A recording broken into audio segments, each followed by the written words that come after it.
I love how we're the only team in this entire quadrant. Like, nobody else wants to be quiet and impenetrable, mate. They're like a library, but the library's shut. Hi guys, and welcome back to another episode of Tottenham Hotspur. Wow, if you're still enjoying the series, drop a like, that would be lovely. It's been nice that some of you have actually enjoyed this series. Usually my beta saves are a sort of way to get into the game, just move my chair across a bit, and just sort of learn things. But a lot of you seem to be enjoying this, so that's really, really nice. So, in theory, we've got to wrap this series up in the next 3 episodes, and as usual, I've bitten off more than I can chew. Classic. So the plan is as follows. Next 2 episodes, standard stuff. We're going to do the same 5 games an episode. Should be able to keep the episode length relatively the same. It's still been pretty long by my standards, but I know a lot of you kind of just wanted that anyway, so I'm happy to do that. However, I felt like the last one, we're probably going to have to marathon ourselves through about 12 matches or something. So prepare for that to be like an hour-long bumper bonanza finish on Monday night, is all I can really say about that. And yeah, I can't wait to get going. So today, we have probably the toughest episode that we've had so far. We have Roma home and away. We have Leicester City at home in there. No mugs, although we did beat them away. So maybe they are mugs. Maybe we were all the mugs along. But we also have Manchester City and Chelsea in there too. This could either end up being the best episode of this save or the worst episode of this save. I mean, it'll be fun either way, but I'll either be happy or real depressed. So it's one of those. Let's get into the first game against Roma away from home. I feel like we can do this, particularly as I'm actually going to go with our full strength, full out attacking approach here because I feel like away goals are important. I do like the disparity between home and away form this year, though. It does feel like it actually matters whether you're playing at home or away, which is nice. So, Lloris should be able to start this time.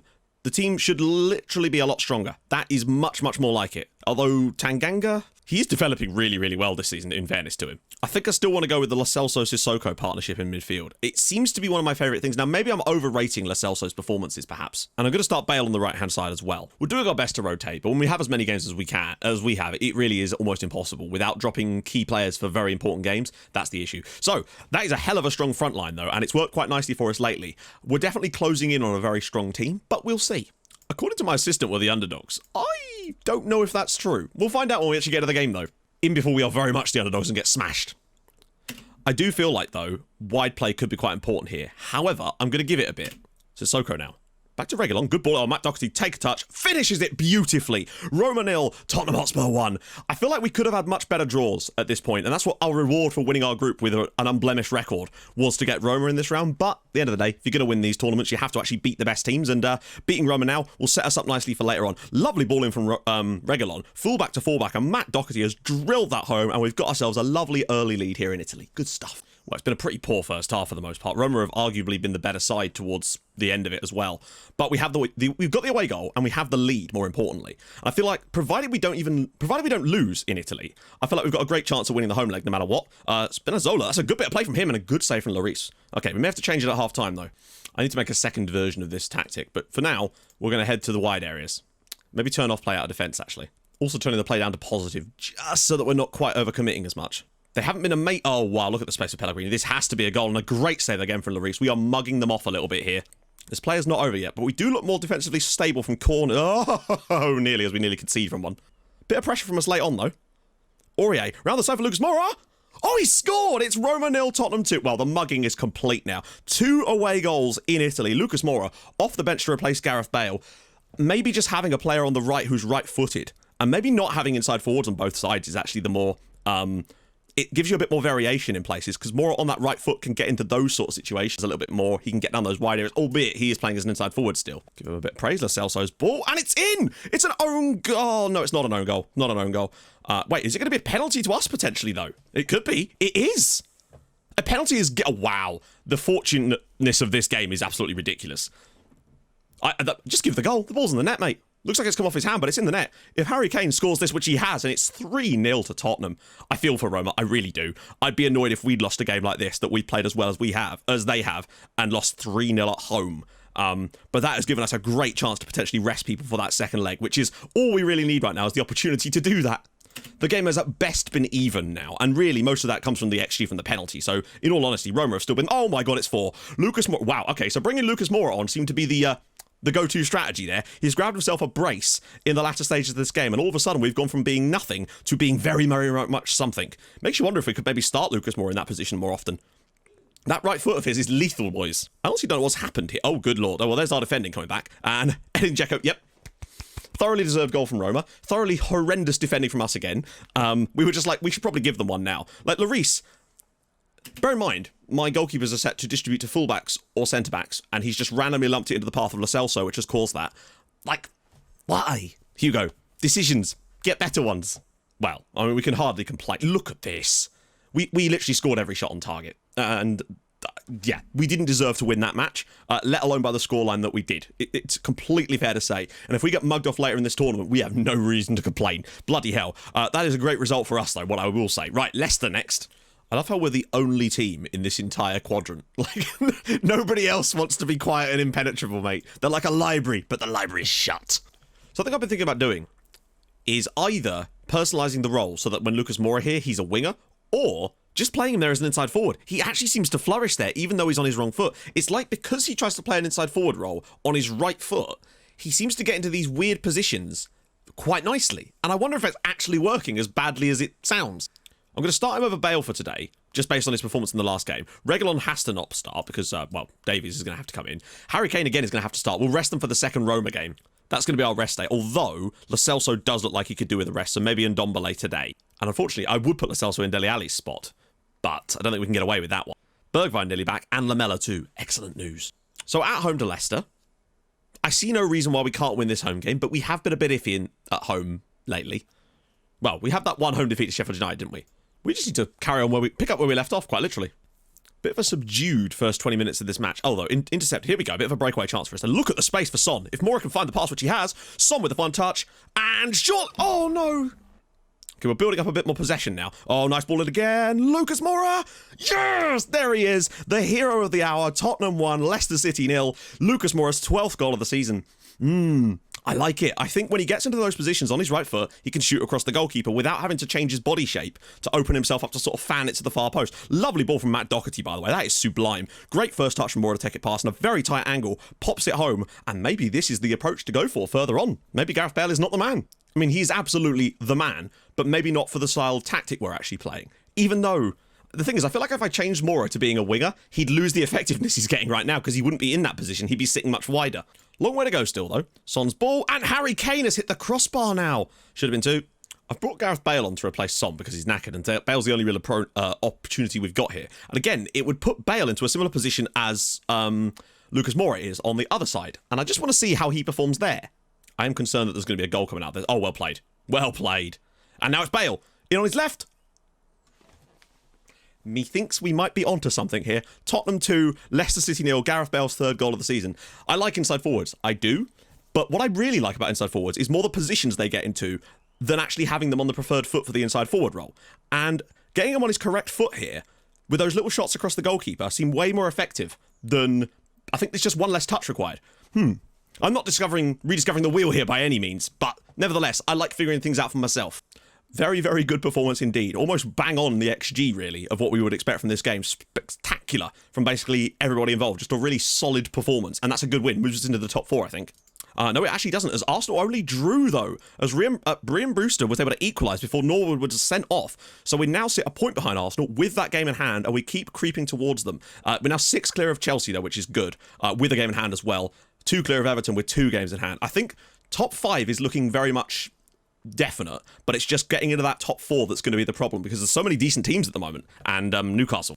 Changes are definitely required this time. I'm going to do a selection advice and see what they say, but I feel like this is the kind of game where Vinicius needs to start so Harry Kane can have a little rest. I'm also going to try this with Bale on the left-hand side. Now, of course, Bale, left-footed, left-sided player is not a surprise. See how we look with these tiny changes. Bale brings it down. Højbjerg, look at the space of the back post. Vinicius with the flick. Well, there we go. Inside 4 minutes, Carlos Vinicius, 11th goal of the season. The man can do it in Europe, and that's what we need. And that probably does completely kill this tie off in many respects now. Now that it's 5-1 on aggregate, we look pretty good. Leicester are through 7-1 on aggregate in their tie as well, but they were playing a much weaker opposition than we are. Roma are certainly no mugs, although we're making them look like it. I do like being able to praise the team after a single goal lead, because you'd think you would be praising them at that point. But on FM20, you couldn't really do that, because they would complain. I wouldn't be surprised if Roma get a goal off of this. We're being quite ponderous defensively. I feel like they're going to find the key pass at any minute now. In fact, there it is. Spinazzola. Blocks needed, lads. And Reguilon's instead decided to foul him. Yeah, you could sort of feel there was a chance for them coming there. Penalty awarded. No surprises there. Go on, Hugo. Bail us out. I don't think he's saved a penalty yet this season. Not that we've given that many away, but it'd be nice if he could. He didn't, but that's fine. 5-2. I'd say we've actually been pretty good in that first half. You exclude Roma's penalty, we're kind of in control, but not overdoing it. Cristante. We don't want to get too complacent just yet, if we're gonna, really, because we scored a barrage of goals late in that match to give us the situation we're in, and the last thing we need is for Roma to do it to us at the other end, which they feel like they're about to here. Good tackle from Højbjerg. Looks like we're going to get through. I think we've been pretty solid today, in fairness. The penalty was a mistake on our part, but it may have only been a 1-1 draw. But we did the hard work in the home leg, and Vinicius has given us that goal just to make sure here. Good result for us. Right, now the two toughest games of today's video. Man City, or rather Chelsea first, away, then Man City at home. It's going to be tough. It's just going to be difficult, isn't it? Let's see how we do. Right, draw for the next round. I think it's just kind of all random. We don't have time to sit and watch the whole draw. We may do if we get later into the tournament. Who do we get? We get Milan. Wow. We could have had Young Boys. We could have had Krasnodar. Lille, but no, we get AC Milan. We're not having the easiest of draws here, are we? Is there any other massive Italian teams? I bet if we get through, we'll get drawn against Lazio. The Man City game's been moved again. I think we must be up to 10 times those games have been moved now. So, yeah, no Man City game in today's video. Liverpool lose to West Ham. That is a bad result for Liverpool, as that leaves us only 2 points behind them with 3 games in hand. Man City continuing to start to stretch their legs a bit, though. Arsenal lose 3-0 at home to Southampton. This gets better and better for us right now. I guess they're having their wobbles, it would seem. That's not to say that we're not going to have a wobble. We've already had a little bit of a wobble, and now that we've got Chelsea away next, defeat isn't end of the world, but I'd much rather get a result here, because that would, I think, probably a result pushes Chelsea firmly out of this picture entirely then. But we are going to move to our slightly different away tactic here, with the slightly withdrawn defensive line. I might leave the other stuff like this, but I just want to make sure that we're not overcommitting. I still want to try more on Mbappe. Oh, wait, no. We should probably have Son back in, really, shouldn't we? As much as I like this idea, I do feel like Son does give us a lot here, but more does also on this side here. So, Dele Alli back into this position. Lo Celso back into the midfield there. And then Sissoko can come back into fresh as a daisy, mate, as we await a few more players to return to fitness. Lamela being one of them. I've enjoyed how well Lamela's done under us, actually. Oh, no, not Vinicius. What am I doing? Harry Kane. He did pick up a tiny little knock, but it was 2 days ago, and he should be fine. Right, away at Chelsea, big one. But I get the feeling this is not going to be as anywhere near as comfortable as those other games lately. I just want to make sure that we put in a good performance. If we end up losing, so be it. But as long as we look like we were in the match, I don't want to get dicked upon like Manchester City did to us, even though we actually got a draw in that game. Lucas Moura, nice work from him. Not great. And that probably should have been a better touch from our defender there. And now I think there's going to be spaces opening up because Asensio's found a bit of room and it's a poor effort from range. Well, so far, so quite even, really. Nobody's had a lot of shots. I think it's 1 apiece, and they've both been low-quality chances, which is not the end of the world for me. I wouldn't mind keeping this one a bit cagey and hope that we can nick something, but that could also apply for Chelsea, so we've got to be careful. Azpilicueta. Good block. Right, here we go. Chance for a breakaway. Son has got the pace and power to make this into something for us. Can he take on the final defender? I don't know what he's trying there. It doesn't matter though, because Sissoko scores! Chelsea 0, Tottenham 1, Mohamed Sissoko with that late run. Not Mohamed Sissoko, Musa Sissoko with the late run into the box, and we lead at Stamford Bridge. What on earth was Son doing when this ball gets into the box? It's almost like he's running away from it here. Now that, my friends, is the ultimate in faking. Lovely work from Sissoko. Great finish for him. 8 goals of the year, and we've got the lead at Stamford Bridge. This would probably be our best result of the season if we were to get it, because it's away from home. And I think that makes a hell of a difference this season. Oh, God, a lot of space for Chilwell. That's an instant equaliser. No. And it would send us 3rd in a game I hadn't really budgeted for a win. Long way to go, though. Chelsea are a very dangerous team. And once again, Otavio's been dispossessed on that side.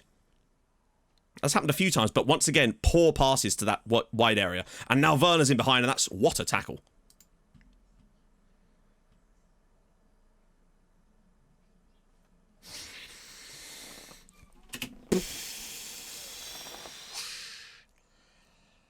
I actually can't believe we've just seen that. What is he doing? Firstly, I don't know what Alderweireld is doing. Just pass it to your centre-back partner. Again, playing out the back can sometimes cause that, but that is next-level ridiculousness. I've got to say, Gio Lo Celso looks to be Chelsea's best signing of the year. So fair play to them. He's a good player. Hope they enjoy him. Lo Celso. Sissoko. Oh, bit of space for Son. Round the side for Harry Kane. Oh, bit overcomplicated there. Well, half-time, and you could hardly deny Chelsea deserved the equaliser, but not in the way at which we gave him it. No. Chelsea have been very good in this second period. Well, they've certainly been better than us. And I think if they were to grab a goal, it would be pretty much deserved, although it's in the back of the net and it's Japhet Tanganga. Chelsea 1, Tottenham 2. Tanganga scores his first goal of the year, and we are back ahead at Stamford Bridge. Even if we bottle this into a draw now, I would be so thankful for this result. Japhet Tanganga, I mean, Mendy could have maybe done better there, but Tanganga, I think that is his first goal for us. Oh, Asensio. Pulisic, surely. Oh, side netting. Chelsea are throwing everything at us here. Playing for those set pieces. Trying to time waste a little bit. Harry Kane, though, into the box he comes, goes for goal, and it's saved by Mendy, and that should waste us another minute or two. Come on, see out these final 2 minutes of the match. Yes, that is a stupendously good result. Again, I feel like we were fortunate in this game. I don't think Chelsea deserved to lose that. But we took our chances when they were there, and we just managed to win at Stamford Bridge. That is definitely our biggest win of the season, because, firstly, Chelsea Spurs is always one you'd want to win. And secondly, to win that game away from home against the rival for the top 4 potentially is a strong finish for us. That's good. Because that makes the league look way, way healthier. We're now sitting in the top 4 with games in hand on every single team around us, including Chelsea, who now fall, 9 points behind us? I think that basically brushes them out the way. And it also pushes us 5 clear of Everton with 2 in hand there. I think it feels like top 5 is very much not in the bag yet, but very much getting there. We just need one more team to fall away. And we're not out the title race yet either. 2 wins from our 2 games in hand. See us go 3 points clear. We're not going to get them, but you never know. Lampard sacked. Chelsea sacked him directly after that match. I get you. You're not going to believe this, but in between the 2 Milan games, there's a break. We have a full week in between them for the first time since October. As we now have to try and make this work away at Milan. Højbjerg can't start here. In fact, did he start the last game? I swear he didn't start the last game. Did he? Oh, it reverts the tactical change. I forgot it reverts the positional changes too, not just the tactics one. I'm glad it does that now, but we don't want that today. We do have a little rest after this. I'm actually going to start Lo Celso and Ndombele, but put Ndombele in the box-to-box role today. Davies, surely he can't start. Isn't Sanchez fit again yet? No, I think he might actually have been left out of the squad because we had one too many players. Davies might actually have to play centre-back here. This is not ideal, but at least we have a full bench to pick from, I suppose. We've done it once before, albeit with a relatively poor performance in Rome. Maybe we can do something here in Milan. We kind of need to do something. Lucas Moura with a bit of space for himself. Again, cutting through challenges like that. No, that deserved a goal. He deserved a goal at the end of that. He's just taken 3 bloody players on. Oh, Alessio Romagnoli with the lead for Milan. So they were still able to score in spite of the changes we made, but it does seem that we've managed to minimise the amount of chances that are being created from that exact situation, because it's the exact same ball, that near post one, and just quite simply, that being said, man on post, please do something. That's your job. But, yeah, he just outdid our defenders there. Not the end of the world, though. Plenty of time. Also, it occurs to me that I actually don't have Lloris distributing to the defenders. Oh, God. Well, it's now 2-0 to AC Milan. Oh, dear. Okay, we have not started strongly here. Lloris's distribution has kind of sucked today, unfortunately, but that is partly my fault. Then again, he does get the ball to Lo Celso here. It's just, unfortunately, a dreadful pass. That ball to Lucas Moura is being cut out way too frequently because they're not giving it enough power as Zlatan scores for Milan. 2-0. Well, I don't think we've been that bad in the first half, but like I said against Roma, that was our one, it feels like. If we get a goal back, this starts to look a lot rosier for us, but we have to actually do that as Lucas Moura. Oh my God, how did he not score though? That was the one time when you would actually prefer him to be on his left foot. Unfortunately, he's had the big chances today and they've simply not gone in, and yeah, we've not been very good on the luck side of things in today's game. It's almost the reversal of the Roma match, unfortunately, but I did say that. We haven't managed to finish our chances. Lo Celso's had Lucas Moura's had 2 really good chances today, and I would have expected him normally to have scored at least one of them. Dele Alli, Kane, Bale side netting. Nope, there you go. 2-0 Milan. I don't think we were particularly bad on the night, but it really doesn't matter at the end of the day if you don't take your chances. We had almost the exact opposite of this earlier in the episode against Roma, where they were much the better team, and we somehow won 4-1. If we play like this again at home against Milan, I do feel like there's a chance for us to turn this around, but 2-0 is very difficult. Having just scoring one of those goals with the Lo Celso chance in the first half, no, not Lo Celso, Moura chance in the first half, could well have been enough to make me feel more confident about the next episode. But we will see. So I would say very much a mixed bag, but I'd argue that we've definitely got better results than I expected. To win 4-1 in Rome was good. Beating Leicester at home was important. Draw at home against Roma wasn't that important because it didn't matter. The win away at Chelsea is superb. The only way we really could have been better is if we'd maybe just got an away goal in that first leg against Milan. I'd say we've come through a tough episode with the above average of what I was expecting, but I might have sacrificed the Chelsea result down to a draw if it meant we could have grabbed ourselves a goal or 2 at Milan, to be honest. But hey, it's hard to know. We're juggling plates at the moment. So, next episode, I got double against Fulham. Well, there's some points there, I'd say. It seems to be a full-on Premier League and FA Cup domestic sort of situation now. Now, we could still turn things around straight away against Milan and have ourselves another Europa League tie in there for all we know, but it's looking like we're going to have a couple of games against Fulham in there, as well as Leeds and Villa, and then Manchester City potentially as well. So there's definitely some winnable matches in this next video, which could see us finally get to the top of the league, even if it's just for one match day. So if you've enjoyed this episode, and I hope you have, drop a like on the video, that'd be superb. If you're new to the channel, subscribe, that'd be awesome too. I stream on Twitch on Tuesdays, Thursdays, and at the weekend, so go follow there too. Starting the Tromsø save very, very soon, so that's going to be sick, and I will see you guys very, very soon. Thank you so much for watching. Hold your gun, capybara. Bye-bye.